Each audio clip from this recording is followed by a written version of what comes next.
substantially more than that. In fact, it's probably, many scientists think, impossible to actually hold the global mean temperatures to less than this particular value. Even if we could do that, it programs in many problems. This is an estimate that was published in the Proceedings of the National Academy of Sciences, showing the global mean temperature on the left, certain kinds of activities down here, and that very quickly you get into quite hazardous material territory for many of these things that could have very large impacts on the environment in particular.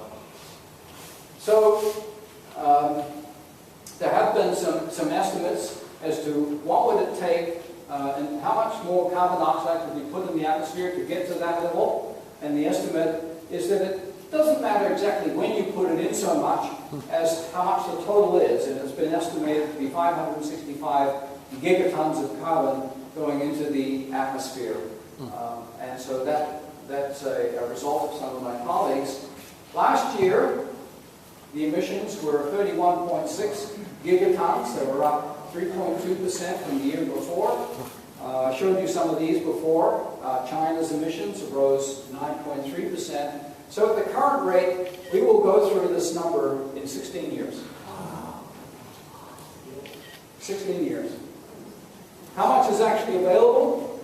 The estimate from Bill McKibben and others, he published this in Rolling Stone just a short time ago, is somewhere around 2,800 gigatons, and proven coal, gas, and natural gas reserves, which of course the coal companies and the natural gas companies essentially want to burn, and so there's a tremendous amount of money attached to this, and as a result, these companies have conducted various kinds of misinformation campaigns of different kinds in order to protect what they regard as some of their resources and livelihood. So this is a multi-dimensional problem. This is part of the problem. This is part of the problem with regard to government. It's certainly an environmental problem, but it's also very much an economic problem. It's very much related to the condition of humans, especially in developing countries. It's very much related to the whole issue of trade and whether or not we bring in tariffs. Should we bring in tariffs against, say, Chinese goods or something like that? It therefore involves foreign policy. It involves security. Environmental refugees are certainly on the cards. And it involves the whole issue of sustainability. In fact, this is really a subclass of the activities involved with sustainability. And in the government, of course, and in government departments, we have each of these things are in different departments. They're looked after by different secretaries. Nobody has control of all of these things at all. There's no overview that is actually looking at all of these things.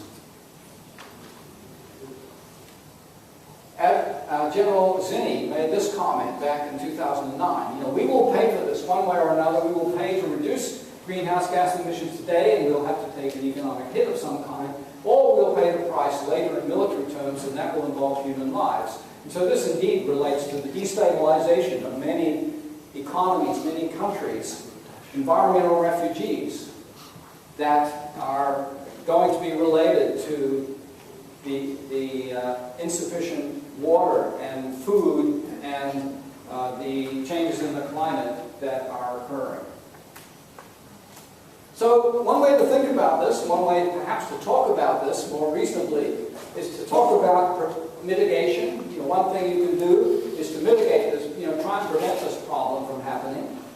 We can certainly do some things that would be very beneficial in that regard. We also talk about adaptation and technological fixes. We should be adapting to the climate change, planning for the consequences in a way that makes sense. We could also do nothing. Some people argue we should do nothing because there is no problem. These are some of the denialists that exist. And these are the kinds of factors that come into play. Equity among generations, equity among nations, vested interests, and their advertising, and the fact that there's a lot of coal miners, for instance, The precautionary principle, you know, even if we're not fully sure exactly what will happen or how bad this problem will be, shouldn't we take actions anyway to reduce the likelihood that we really go into a catastrophic region? Future generations, I mentioned the equity among generations. Sustainable development is a major issue. And all of these things really come back to values. So what you do about this problem is not a scientific problem. It's not a problem that I can tell you what to do. I can give you an indication, and under the IPCC we can give you indications as to what we think would happen if we don't do certain things, or if we do certain things. But whether we make those decisions to go ahead with those kind of things is a decision that has to be made by everyone else, and in particular by the politicians. And I'm not sure the politicians fully understand their role in this. Although